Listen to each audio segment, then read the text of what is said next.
11절부터 여러분 창세기 22장 11절부터 18절까지 제가 읽어드리겠습니다. 창세기 22장 11절에서 18절. 그때 주님의 천사가 하늘에서 아브라함아 아브라함아 하고 그를 불렀다. 아브라함이 대답하였다. 예, 여기 있습니다. 천사가 말하였다. 그 아이에게 손을 대지 말아라. 그 아이에게 아무 일도 하지 말아라. 내가 너의 아들 너의 외아들까지도 나에게 아끼지 아니하니 내가 하나님 두려워하는 줄을 내가 이제 알았다. 아브라함이 고개를 들고 살펴보니 수풀 속에 순양 한 마리가 있는데 그 뿔이 수풀에 걸려 있었다. 가서 그 순양을 잡아다가 아들 대신에 그것으로 번제를 드렸다. 이런 일이 있었으므로 아브라함이 그곳 이름을 여호와 이레라고 하였다. 오늘날까지도 사람들은 주님의 산에서 준비될 것이다는 말을 한다.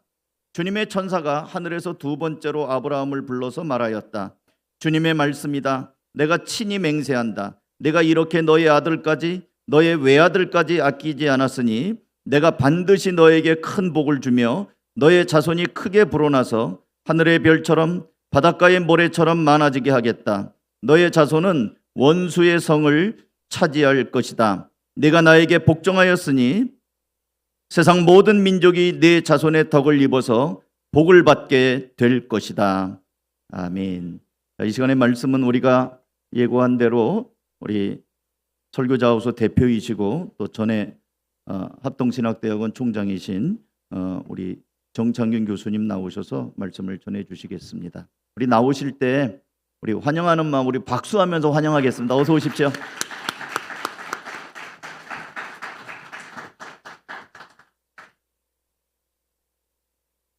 반갑습니다. 볼 때마다 저희가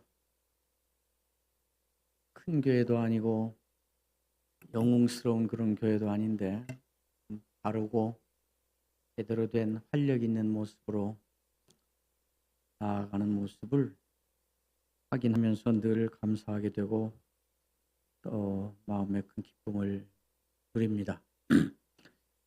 앞으로 한 세월 동안 하나님께서는 큰 교회, 많은 일을 하는 교회, 영웅처럼 빛나는 교회가 아니라 제대로 된 교회, 교회다운 교회, 그리고 알고 긴 신자들을 찾아서 이 작고 이름 없고 소수인 그러나 제대로 된 교회와 교회 지도자 그리고 신자다워진 알곡 신자들 소수를 데리고 교회를 판을 새로 짜려 하신다. 이제 과거의 부흥기의 어게인이 아니라 하나님은 리셋이다. 판을 다시 짜려 하신다. 그것이 제가 코로나가 시작되면서부터 가진 확신이고 그 눈으로 저도 이제 계속 사역도 하고 생각도 하고 살기도 합니다. 한가족 교회가 활동하는 것 보고 예배 이렇게 한 번씩 와보면 하나님이 이 시대에 가지시는 그런 교회가 되려고 애쓰고 있고 또 젊은이부터 또 장년에 이르기까지 그러한 정신에서 나오는 활력과 모습을 보게 되면서 하나님께 감사하게 되고 저는 또 오랜 인연을 맺고 있는 박 목사님과 이 교회에 대하여 이런 확신을 가지고 있는 사람으로서 큰 기대를 갖게 됩니다.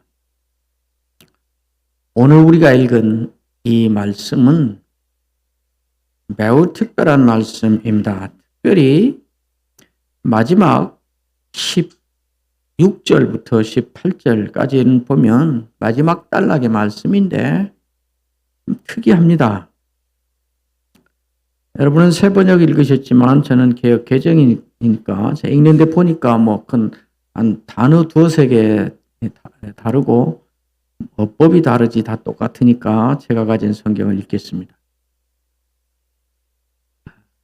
16절에 하나님이 하신 말씀입니다. 여호와께서 이르시기를 내가 나를 가리켜 맹세하노니 네가 이와 같이 행하여 내 아들 내 독자도 아끼지 아니하였은즉 17절 내가 내게 큰 복을 주고 내 씨가 크게 번성하여 하늘의 별과 같고 바닷가의 모래와 같게 하리니 내 씨가 그 대적의 성문을 차지하리라. 또 내 씨로 말미암아 천하 만민이 복을 받으리니 이는 네가 나의 말을 준행하였음이니라 하셨다 하니라. 이 말씀을 하시는 하나님의 표정이 어떤 표정이었을까? 말이 어떤 말투였을까? 어떤 모습이었을까를 여러분이 한번 생각해 보시면 그냥 한마디입니다. 하나님이 매우 흥분해 있습니다. 이 짧은 몇 문장에 계속 반복해서 복 이렇게 복을 직접 언급해서 말하는 것이 여기밖에 없습니다. 내가 너에게 복을 주고 내 씨에게 복을 주고 내 씨가 이렇게 하게 하고 천하 만민이 너 때문에 복을 받고 네가 그래서 복의 근원이 되고. 제가 이 대목 때문에 저는 담임 목회를 시작하면서부터 늘 하는 기도가 있는데, 하나님, 제가 복의 근원이 되는 삶을 살게 해주십시오. 많은 사람들이 복의 통로가 되게 해달라는데 저는 통로 같은 거 싫고 제가 복이 되게 해주십시오. 복은 남이 주고 나는 통로 역할만 하는 거 저는 싫고, 나를 만난 것 때문에 누군가가 복스러워하고 나를 알고 있다는 것 때문에 다행이다, 복이다. 그리고 내가 뭔가를 같이 한 것 때문에 그에게 잊을 수 없는 복이 되고, 이 대목 때문에 제가 그 기도를 갖게 시작했고 지금도 하고 그렇게 살려고 애쓰고 있습니다. 어쨌든 이런 말을 하는 이 말을 하는 그 분위기를, 이 말하는 것에 대하여 하나님이 그 자신만만 어느 정도의 심정으로 이 말을 하고 있는가를 한마디로 표현하는데 이것이 나의 맹세다 그래요. 여호와께서 이르시되 내가 나를 가리켜 맹세하노니 그래. 그러니까 하나님이 맹세로 자기가 자기를 가리켜 맹세하면서 흥분해서 어쩔 줄 모르면서 숨 넘어가듯이 계속 하는데, 내가 너 복 줄 거야. 너를 아는 네 후손, 너 때문에 태어난 모든 애들에도 너 때문에 복 줄 거야. 너에게 복을 줘서 너의 씨, 근데 앞에는 씨앗들, 그럼 뒤에는 씨, 그 말이에요. 씨 하나. 그 씨가 뭔가? 성경 전체를 놓고 보면 예수 그리스도를 지금 말하는 것입니다. 그 씨가 대적의 문을 얻으리라. 그러니까 죄 문제를 해결하고 인간을 죽이려 하는 마귀 사탄의 권세를 깨고 승리자가 되어서 죽음을 죽이고 사람을 구원하는 그 메시아 구원자가 너의 씨로 온다. 네 조상으로 온다. 이렇게 어마어마한 복 하시는 것이에요. 수천 년이 지나서 신약 시대가 가면 히브리서가 하나님이 이때 한 이 광경을 그대로 다시 또 언급을 합니다. 그러니까 한번 찾아보실래요? 히브리서 6장 13절. 뒤에서 혹시 비칠 수 있나요? 안 돼도 괜찮습니다. 제가 읽을 테니까. 히브리서 6장 13절, 14절. 하나님이 아브라함에게 약속하실 때에 지금 이 약속을 말하는 것이에요.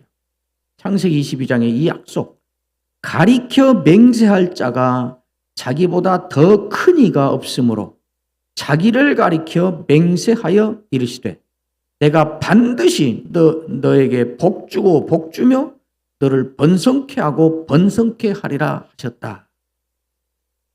하나님이 아브라함에게 이렇게 복을 약속하면서 이 복은 확실하다, 틀림없다, 절대로 공수표가 아니다, 반드시 이렇게 된다 라고 확신을 주고 싶었다는 거예요.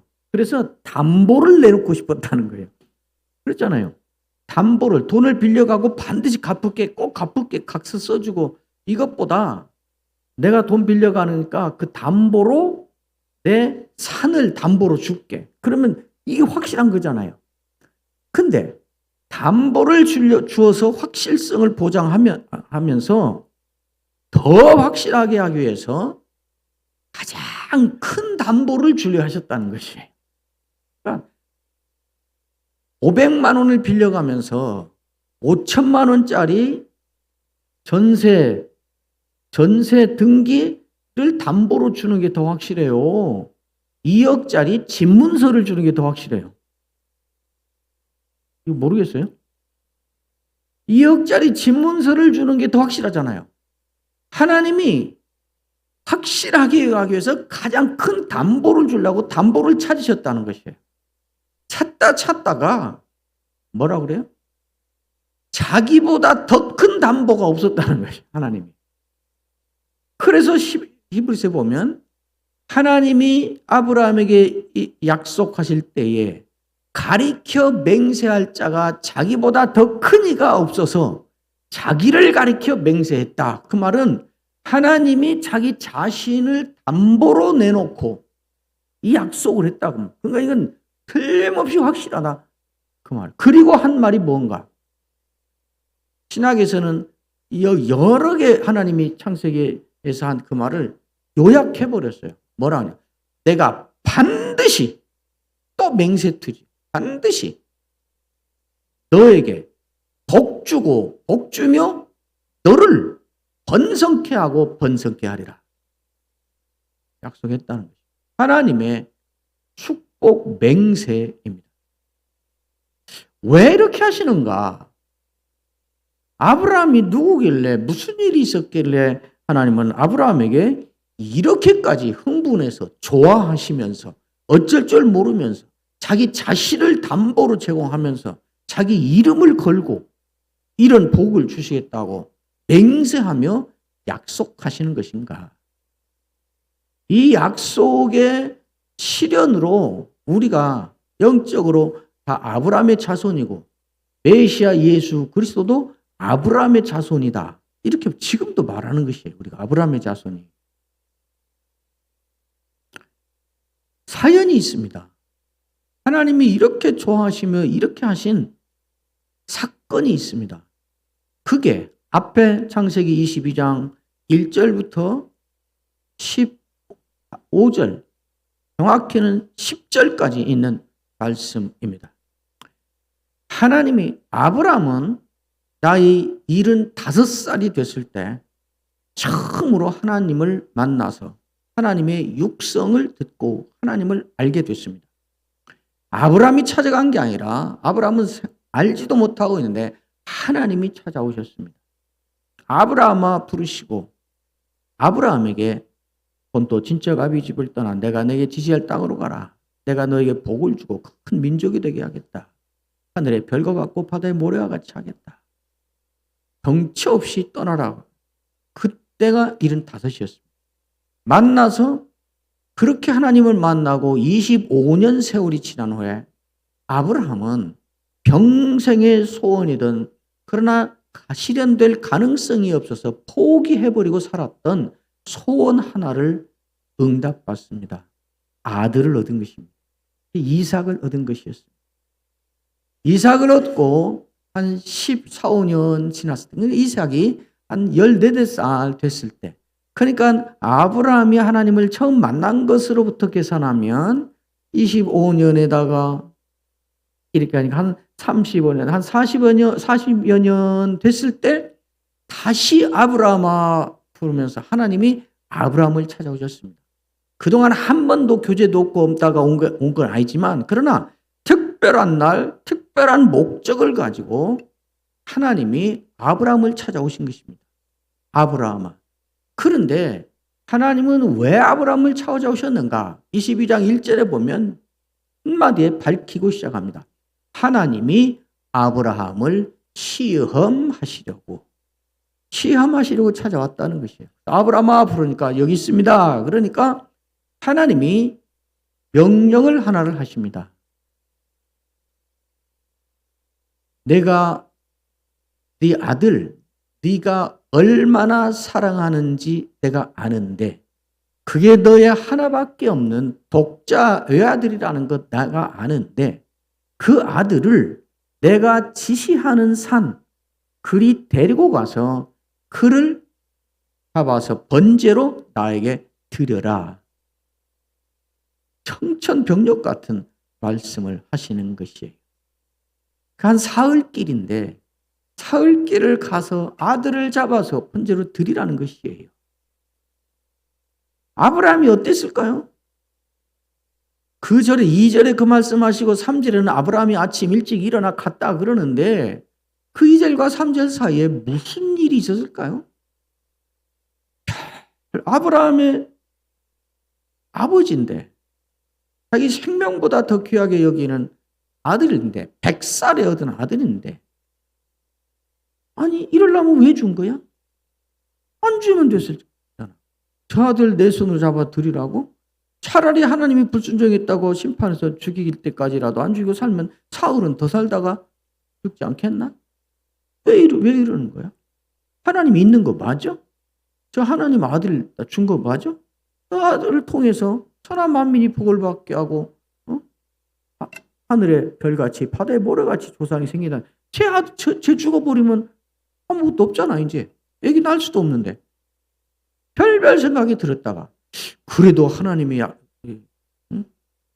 믿기 힘든 말 해도 했는데 아들 준다는 거 피리피리 웃으면서 안 믿었는데 그래도 말씀한 대로 줬는데 하나님인데 그래도 온갖 의심과 방황과 항변과 불평과 원망과 두려움과 와락가락 하지 않았겠어요? 근데 몇 날이 지나는지 모르지만 아침 일찍 일어나서 아브라함이 그렇게 하기로 결심을 하고 길을 떠납니다. 아브라함의 신앙은 로봇 신앙이 아니에요. 무슨 말이든지 하나님께로 주어지면 가야지, 해야지, 그리고 절대 복종하는 그릇단 신앙은 없어요. 여러분 누구도 그렇게 할 수 없어요. 그렇게 할 수 없을 때 나는 믿음이 없는가 봐. 아니요. 믿음이 없어서가 아니라 사람이어서 그래요. 아브라함은 아무 의심 없이 벌떡 일어나 순종하고 갔어. 우리도 아브라함처럼 순종해야 돼. 그딴 믿음은 없어요. 아브라함 그렇게 하지 않았어요. 천국 가면 꼭 물어보세요. 제가 그러더라고. 내가 사기친 거냐고. 내가 그러지요. 아브라함이 아무 생각 없이 하나님이 주셨는데 내놓으라고 하는구나. 그럼 가야지. 가자. 그리고 데리고 간 것이었다면 아브라함은 하나님에게 순종하는 좋은 믿음을 가진 사람이 아니라 경건한 믿음의 신앙인이 아니라 그 전에 자식 키우는 애비가 아니라고. 그렇죠. 온갖 의심, 항변, 회의, 원망, 불평, 나 이제 하나님 그만 믿을 거야. 하나님 없는 것 같아. 나 이제 이놈의 교회 그만할 거야. 하나님은 난 모르는 것 같아. 그런 생각이 드는 상황이 닥쳤을 때도 방황하고 흔들리고 고민하고 잠 못 자고 그러다가도 마지막에 에이 몰라. 죽으면 죽고 망하면 망고 그래도 난 그냥 하나님 하는 대로 할래. 에이 몰라. 나 어떤 상처 받고 그래도 내가 교회는 안 떠날래. 마지막 결정을 하나님 편에 서기로 하는 그것을 가르쳐 아브라함의 믿음이라 그런 거예요. 그 믿음을 가지고 사흘길을 가는 거예요. 그럼 순종하기로 한 거잖아요. 사환 둘을 데리고 나귀에 짐을 싣고 잡을 아들을 데리고 아들에게는 눈치도 못 채게 말도 않고 사흘길을 가는 거예요. 가는데 아무 말이 없어요. 이쯤 했으면 확실한 거잖아요. 순종한 거 맞잖아요. 가니까. 그럼 하나님이 잘하고 있다. 하루 남았으니 좀 참고 더 가거라 하든지 내가 보고 있다 하든지 아무 말이 없는 거예요. 하나님으로부터는. 어떤 신호도 없어요. 내가 잘못 들은 건가? 내가 지금 쓸데없는 짓 하고 있는 건가? 이건 속고 있는 건가? 별 생각들이 그래도 하나님 말씀을 가봐 거기까지 가야지.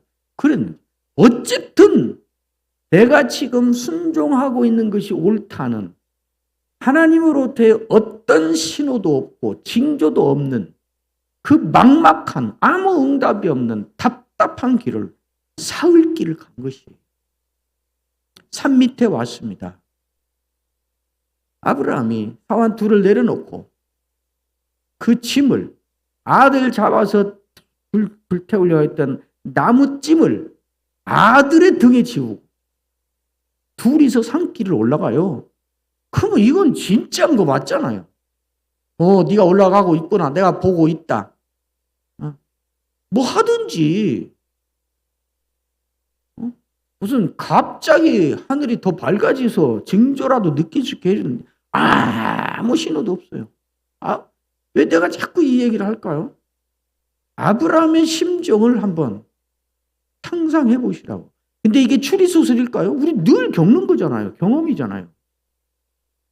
내가 이 정도로 헌신하고 있으면, 내가 이 정도로 열심히 기도하고 있으면 도대체 무슨 응답은 아니라 할지라도 무슨 사인이라도 하나 줘야 나도 힘을 얻어서 할 거 아닌가. 다 보고 있다면서 왜 하나님은 정말 하나님이 있는 건가 보는 건가. 한 길에 올라가요. 그러면 생각해 보세요.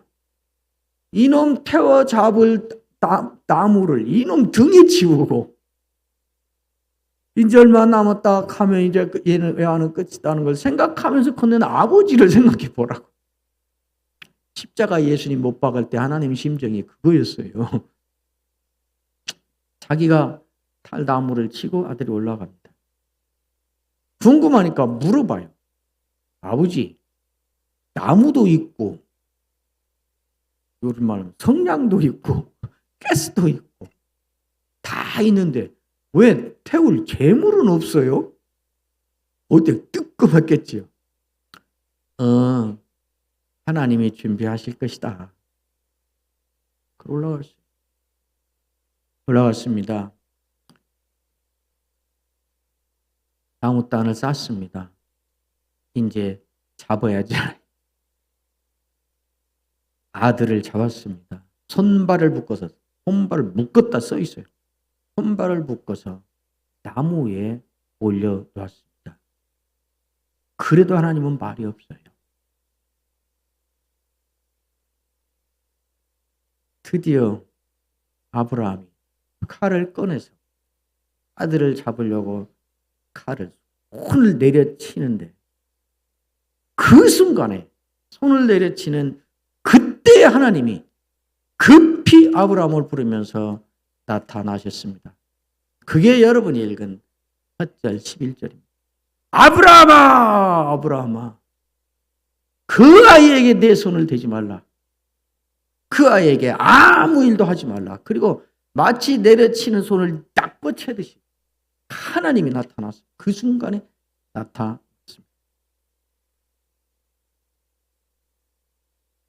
그리고 이제 하신 말씀이 제가 읽은 말씀입니다. 아브라함아, 아브라함아, 예, 저 여기 있습니다. 그 아이에게 내 손을 대지 말라. 그 아이에게 아무 일도 하지 말라. 그리고는 말을 하십니다. 네가 내 아들 내 독자까지도 내게 아끼지 아니했으니 내가 이제야 내가 하나님을 여러분 성경에는 두려워하는 줄을 내가 알았다. 그런데 개역개정에는 경외하는 줄을 알았다. 좀 더 어려운 말로 있어요. 두려워했다는 말로만 해놓는 걸 저는 별로 좋게 여기잖아요. 왜냐? 두려워한다는 한국말 자체가 이미 고정적으로 딱 자리 잡고 있는 어감이 있어요. 무서움, 공포, 이거예요. 하나님을 경외한다는 말은 이거 안 했다가 하나님이 또 어떻게 나 때려잡을지 몰라. 이거 안 하면 또 하나님이 큰 심판 내서 나 망할, 이런 공포심이 아니라 하나님은 우리에게 한 번도 공포심을 불러일으키는 적이 없어요. 공포가, 여기는 두려워했다는 말은 경외가 맞아요. 무서워했다는 말이 아니고 하나님을 귀하게, 높이 귀하게 여기고 사랑했다는 말이에요. 사랑한다는 말이에요. 사랑한다. 네가 나를 얼마나 귀하게 여기고 존귀하게 여기고 나를 사랑하는지 내가 알았다. 그 정도가 어느 정도까지인지를 내가 확인했다. 너의 독자까지라도 그것을 위해서라면 아끼지 않는 사람이라는 것을 이제 내가 알았다. 그래요. 결국 여호와 하나님이 아브라함을 시험하시려고 찾아왔다. 첫 마디에 있던 그 시험은 이거였습니다. 이거. 시험은 심술궂어서 하나님이 변심해서 내가 준 저 아들 도로 뺏어와 버려야지 그게 아니고 아브라함이 나를 얼마나 사랑하는지 나를 어떻게 생각하는지를 확인해 보고 싶었다고요. 몰라서가 아니라 전체로 보면 몰라서가 아니라 궁금해서가 아니라 한번 체크해 보려고가 아니라 뒤에 보면 그래가지고 그걸 근거로 아브라함에게 복을 쏟아주려고 했다 그 말이에요. 그렇잖아요. 그리고는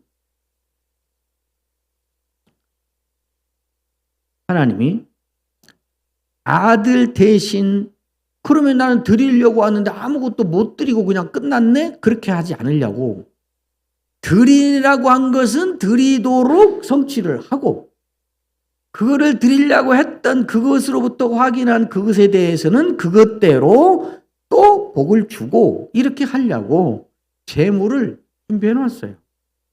아브라함이 말한 대로 하나님의 귀에 들린 대로 하신 것이에요. 그래서 양을 준비해서 번제는 그래서 못 드리고 만 게 아니고 번제는 번제대로 드렸어요. 양을 잡아서.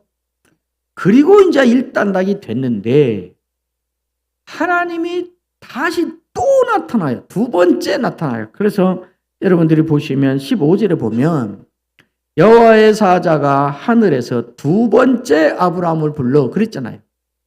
두 번째 아브라함을 불러 같은 말을 또 하시면서 아까 우리가 본 긍분해서 하는 그 말을 하는 것이에요. 복 주고 복 주고 복 주고 복 준다. 이것은 확실하다. 내 이름을 걸고 내가 맹세하며 너에게 말한다. 이 복 주고 이 복 주고 이 복 주고 이 복 주고 이 복 다 너에게 준다. 그렇게 말한 것이에요. 언뜻 보면 하나님이 이렇게 흥분하고 좋아하시고 아브라함에게 복을 약속하신 것은 아브라함이 그의 아들까지도 자기 목숨보다도 더 귀한 것까지도 하나님께 드렸기 때문에 아브라함이 그 아들 이삭을 하나님께 드렸기 때문에 드리라고 한 걸 드리려고 했고 그러나 실제로 드리지는 않고 하나님은 드린 것으로 인정을 해주고 드린 것을 근거로 복을 주시고 그렇게 했는데 언뜻 보면 아들을 드리니까 이렇게 복을 주셨다. 하나님이 이렇게 좋아하셨다. 그렇게 말하기 쉬운데 아들을 드렸기 때문에 그런 것이 아니에요. 그렇게 놓으면 다 여러분 복 받기 위해서 뭐 하자고 이제 한국 교회에 또 캠페인이 벌어지겠어요? 아들 드리자 그러겠죠. 누가 집을 팔아서 드렸더니 회사가 10배로 번성했다더라. 그러면 어떻게 하겠어요? 다 이제 무슨 운동이 일어나겠어요? 집 팔아 드리자 그러겠죠. 누가 40일 금식 기도했다 했더니 교회가 엄청나게 부흥했다더라. 그러면 그 다음 무슨 운동이 일어나겠어요? 40일 금식 기도하자 이게 되겠죠. 누가 열심히 전도했더니 열심히 교회 봉사했더니 열심히 헌금 무리하면서 피 뜯어서 헌금했더니 자식이 이렇게 잘 되고 사업이 잘 되고 병도 낫고 이런 기적이 일어나고 하나님이 복 주셨다더라. 그러면 다 어떻게 돼요? 그거 하자 그거죠. 그래서 기도를 하건 금식을 하건 헌금을 하건 봉사를 하건 전도를 하건 선교를 하건 뭘 하든 그것을 하는 목적은 뭐가 돼요? 복 받으려고. 그렇죠? 그러니까 결국 우리는 뭐 하게 되는 것이에요? 내가 뭔가를 투자해서 그걸로 하나님을 동원해서 하나님이 내가 원하는 것을 하게 만들려고 하는 거잖아요.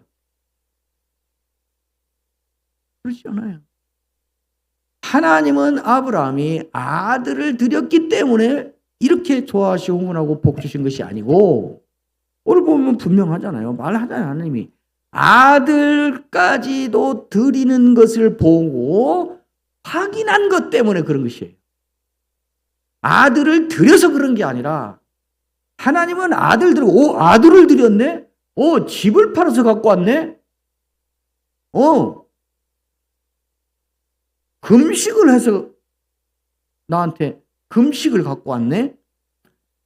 그것을 보고가 아니라 그것을 보고 하나님이 알아본 게 있다는 거예요. 확인한 게 있다는 거예요. 그 모습. 아브라함은 아들을 바쳤지만 나는 집을 팔아서 하나님께 드렸지만 하나님은 집 팔아 갖고 온 그 집값, 아들 바친 그 아들, 그것을 본 게 아니고 이것을 통해서 확인할 수 있는 것을 알았다는 것이에요.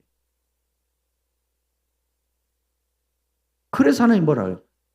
아들을 바쳤다고? 그러니까 내가 복 줄게. 그렇지 않고 네가 네 아들 독자, 너의 아들, 네 생명보다 더 귀하게 여기고 아깝게 여기는 그것까지도 내가 바치라니 바친 이것을 보고 나는 무엇을 확인했는가?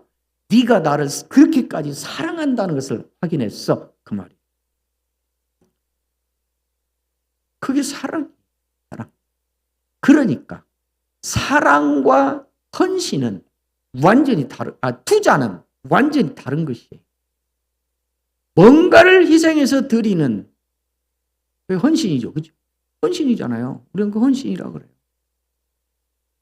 헌금도 헌신, 봉사도 헌신, 다 교회 직분자, 재직 세미나라 그러는데 사실은 오후에 제가 이제 첫 마디 하겠습니다만은 하나님과 우리 관계, 하나님의 구원을 받고 거기에 속한 사람은 모두가 다 구원받고 하나님의 자녀가 되는 순간 직분자인 것이에요. 하나님과의 관계에서 할 일이 주어진다 그 말이에요. 그게 직분이잖아요. 그 중에 이제 몇몇 사람은 그가 속한 공동체가 공적으로 우리를 대표해서 우리의 이름으로, 우리 교회 이름으로 이 일을 해줘. 우리는 당신을 신뢰함으로 우리를 대신에 그 일을 대표해서 해줄 수 있는 사람이라고 우리는 당신을 믿어. 그래서 뽑아서 공적인 책임을 공동체 이름으로 해주도록 때로는 그걸 책임지고 있는 목사가, 때로는 그걸 공동으로 결정해가는 당회가, 때로는 온 교인이 공적으로 뽑아서 직책을 맡겨요. 집사든지 안수집사든지 권사든지 장로든지 직책을. 그런 사람들만 직분자라 그러는데 그렇지 않고 본질적으로 하나님을 믿고 예수를 믿고 구원을 받아 하나님을 아버지라 부르고 나는 이제 구원받아 천국 시민이다 라는 것을 확인하는 순간부터 저절로 우리에게는 본능적으로 주어지는 게 있다고요. 그게 뭔가? 하나님을 사랑하는 것이에요. 하나님 사랑. 사랑을 하면 반드시 사람과의 관계에서도, 그래서 하나님과의 관계에서도 진심으로 사랑하면 반드시 두 가지 현상이 나타납니다. 연애해 보신 분은, 저도 연애를 6년 하다가 결혼해서 지금 44년째 산인데 진심으로 사랑하고 연애를 하면요 두 가지 현상이 반드시 나타나요. 하나는 그 사람하고 같이 있고 싶어요. 그래서 자꾸 뭔가 그 사람하고 말을 하고 싶어요. 그 사람이 하는 말을 듣고 싶어요. 자꾸. 그래서 연애할 때 금방 다방에 만나서 3시간 차 마시고 수다 떨고 갔는데 집에 택시 타고 집에 갔는데 15분 지났는데 또 전화하고 싶어요. 성질이 급해서가 아니라 사랑해서 그래요. 자꾸 이렇게 듣고 싶어요. 음성이라도 듣고 싶어요. 두 번째는 자꾸 뭔가 주고 싶어요. 주고 싶어요. 사랑하면. 그러니까 하나님을 사랑한다고 말하면서 그게 진짠가를 이렇게 검증해 보려면 이 두 가지 해보면 우선 확실해요. 하나님을 진짜 사랑하면 하나님의 말씀이 자꾸 듣고 싶어요. 하나님하고 같이 있고 싶은데 안 보이니까 하나님의 말씀을 자꾸 듣고 싶어요. 그래서 정말 하나님을 사랑하는 사람들의 특징, 가장 중요한 특징 가운데 하나가 뭔가 하면 예배를 중요하게 여겨요. 예배. 왜? 예배에 가면 하나님 말씀 듣는다는 것이 전제니까. 자꾸 예배를 중요하게 여겨요. 자기 체면을 중요하게 여기는 사람은 예배를 중요하게 여기지 않죠. 예배 드리러 왔다가 자기 체면 깨지면 얼마든지 예배 떠나니까. 중요한 게 그게 아니에요. 어쨌든 그 다음에 자꾸 뭔가를 드리고 싶어요. 그래서 헌신이 나오는 것이에요. 헌신. 그게 헌신이에요. 하나님 사랑한다고 하면서 한 번도 자기 손해보는 거 없고 어떤 경우에도 내가 손해보면서 자존심을 손해보든지 물질을 손해보든지 시간을 손해보든지 억울한 소리를 듣는 걸 손해보든지 이런 거 나는 절대 그런 것은 아니야. 내가 그런 거 하면 나는 교회 떠나고 말지 나는 예수 안 믿어. 그러면 하나님 사랑하지 않는 것이에요. 그게 모든 삶을 그렇게 살 수는 없어요. 연약해서. 그러나 자주자주 그런 증상이 있어야 하나님 사랑하는 것이에요. 그리고 그렇게 못한 것을 자꾸 후회도 하고 회개도 하고 그래야 그게 하나님 사랑하는 표예요. 그러니까 하나님은 네가 그렇게까지 나를 사랑하는구나. 우리의 헌신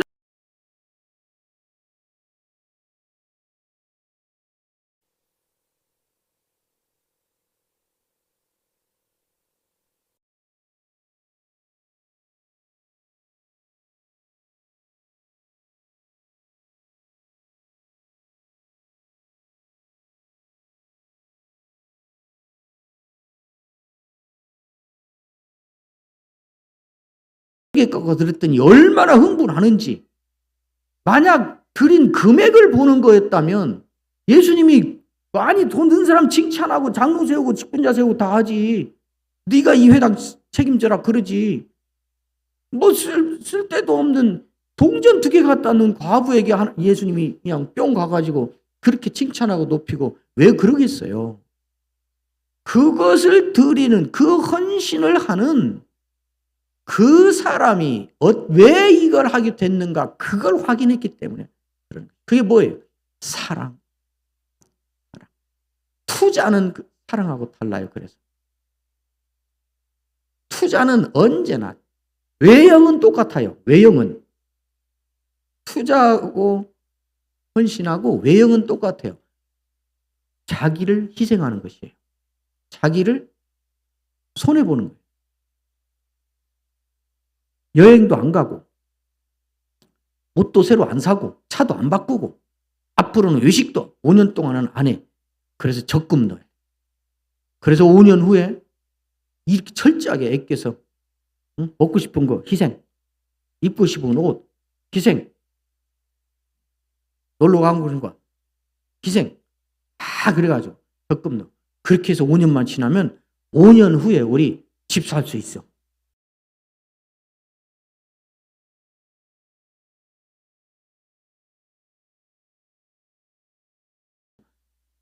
국민은행에서 1억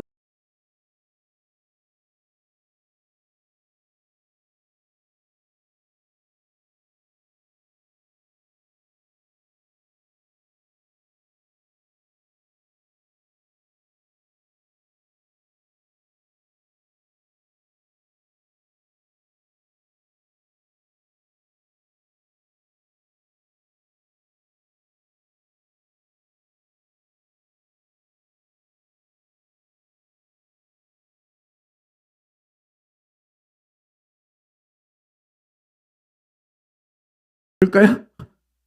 뭐라 할까요?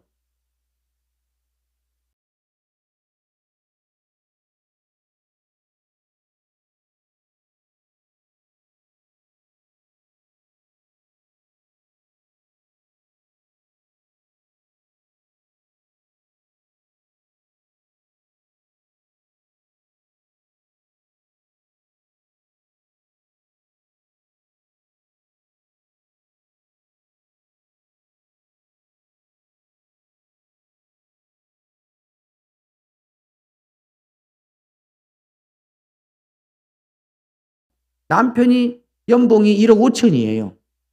그리고 아이가 중학교를 다녀요. 그런데 이 1억 5천 갖고 아이 하나 데리고 얼마든지 놀러 다니고 살 수 있잖아요. 집 있고. 근데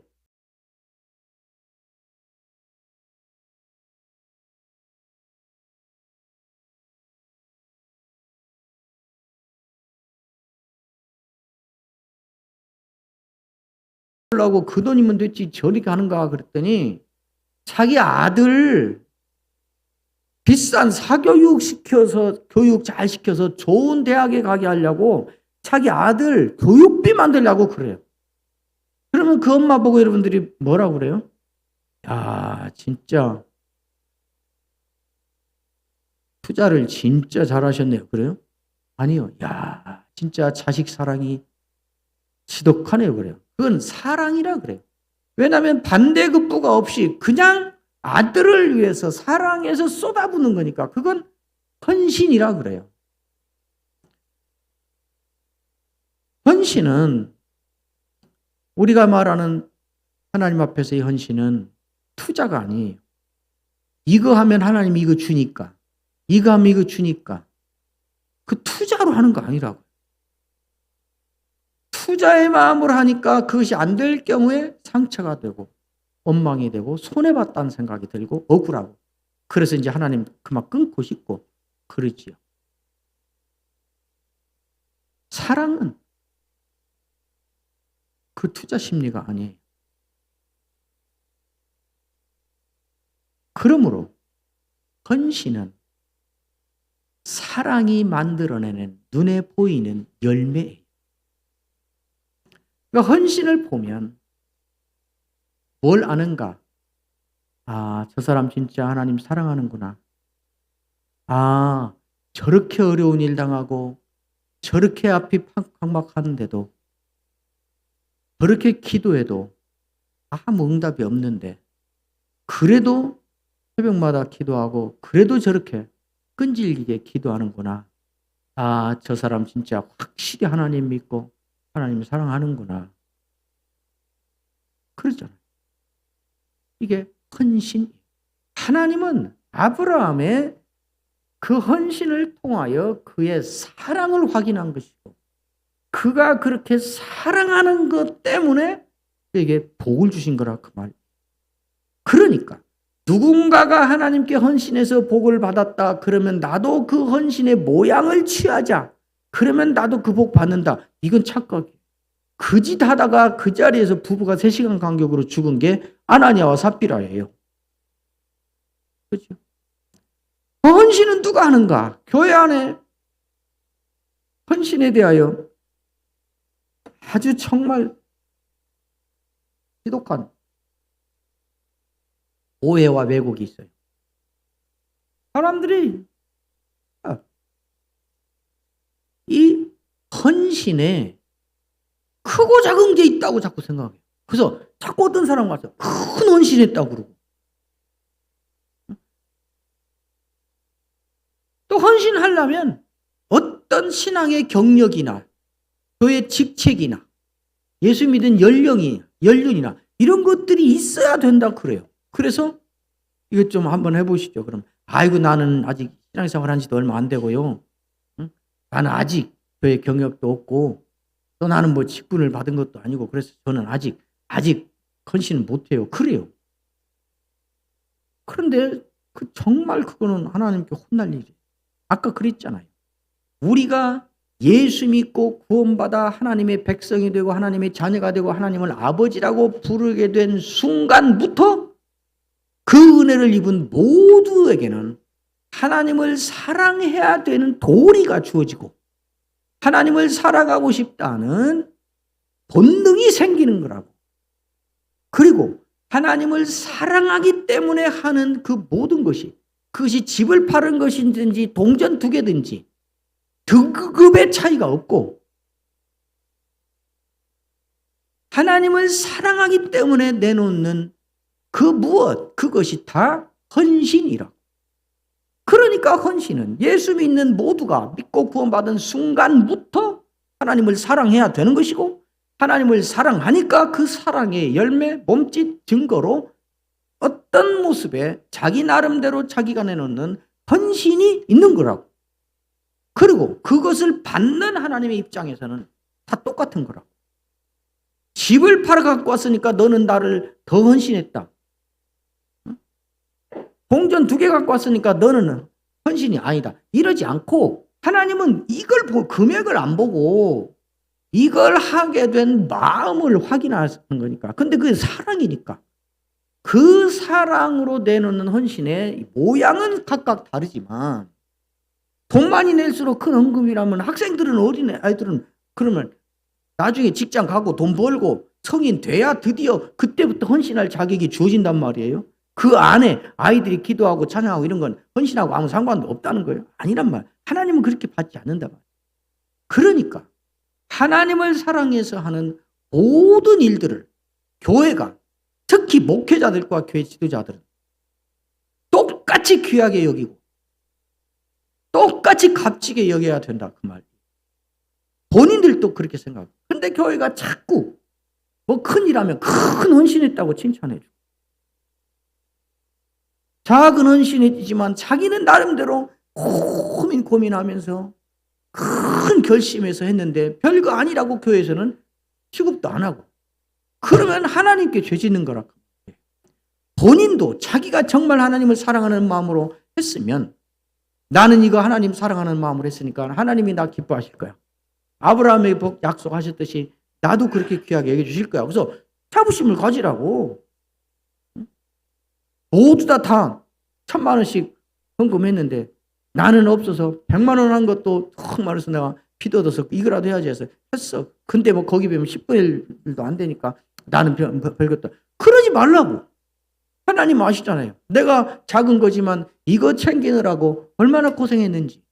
근데 이거 했다고 이자 붙여 주는 것도 아닌데 내가 왜 이렇게 하는가? 하나님 사랑해서 하는 거 하나님 아시잖아요. 그러니까 저는 제가 자랑스러워요. 그러시라고. 교회도 헌신의 등급을 정하고 또 교회가 뭘 부탁하면 찬양 뭐 해주세요. 뭐 해주세요. 하면 아이고 나는 아직 세례받은 지도 몇 년, 2년밖에 안 됐고요. 나는 아직 집사도 아니고요. 나는 아직 예수 믿은 지도 얼마 안 되고요. 이런 거 해서 나는 아직 헌신할 정도의 믿음은 안 되고요. 그러면 안 된다고요. 헌신은 예수 믿고 구원받아서 자기가 구원받았다는 걸 확인하는 순간부터 있는 거라니까요. 왜? 헌신은 하나님의 사랑에 대한 표현이니까. 사랑하고 있다는 증거니까. 하나님은 아브라함을 그래서 그래. 2번을 확인하잖아요. 내가 이제 알았다. 그러잖아요. 이제 알았다. 뭘 알았다는 거예요? 네가 나를 그 정도 사랑한다는 거예요. 경외한다는 것을.